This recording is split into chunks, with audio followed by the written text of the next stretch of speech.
સુરત શહેર પોલીસની special operation group દ્વારા મોટા વરાછા વિસ્તારમાં ચાલતા ગેરકાયદેસર ડબ્બા ટ્રેડિંગ અને ઓનલાઈન ગેમિંગ રેકેટનો પર્દાફાશ કર્યો છે।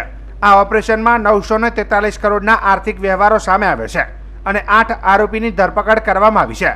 આ રેકેટ સનરાઈઝ ડેવલપર્સ નામની કન્સ્ટ્રક્શન ઓફિસની આડમાં ચાલતું હતું। એસઓજીની તપાસમાં બહાર આવ્યું છે કે આ ઓફિસમાં 2 મુખ્ય ગેરકાયદેસર પ્રવૃત્તિ ચાલતી હતી। ડીસીપી રાજદીપસિંહ નકુમે જણાવ્યું હતું કે આ રેકેટમાં સિક્યુરિટી, ટ્રાન્ઝેક્શન ટેક્સ અને અન્ય જરૂરી ટેક્સ ન ભરીને મોટે પાયે ટેક્સ ચોરી કરવામાં આવી રહી હતી, જેનાથી સરકારની તિજોરીને મોટું નુકસાન થઈ રહ્યું હતું। જે ગેમ ફૂટબોલ છે, ક્રિકેટ છે, ટેનિસ છે, જે લાઈવ ગેમ ચાલતી હોય એના સટ્ટા બેટિંગ પણ ચાલતા હતા।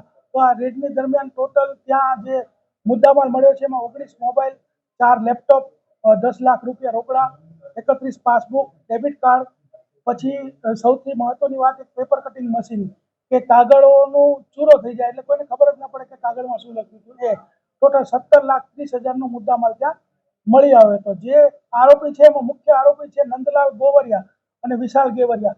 આ બંને મુખ્ય આરોપી છે। તે ઉપરાંત જ્યાં પૈસાની લેવડ દેવડ, આંગળીયામાં લેવડ દેવડ તથા ઓનલાઈન જે એકાઉન્ટ જે એના મેનેજ કરતા હતા એવા ભાવેશ, એમાં જયદીપ, ભાવિન, નવનીત અને સોહિલ 4 આરોપીઓ તથા 2 આજે બંને સોફ્ટવેર જે અલગ અલગ ડેવલપ કરતા હતા ભાવિન કિલા અને બકુલ દસરિયા, ટોટલ 8 આરોપીઓની ધરપકડ કરવામાં આવી છે।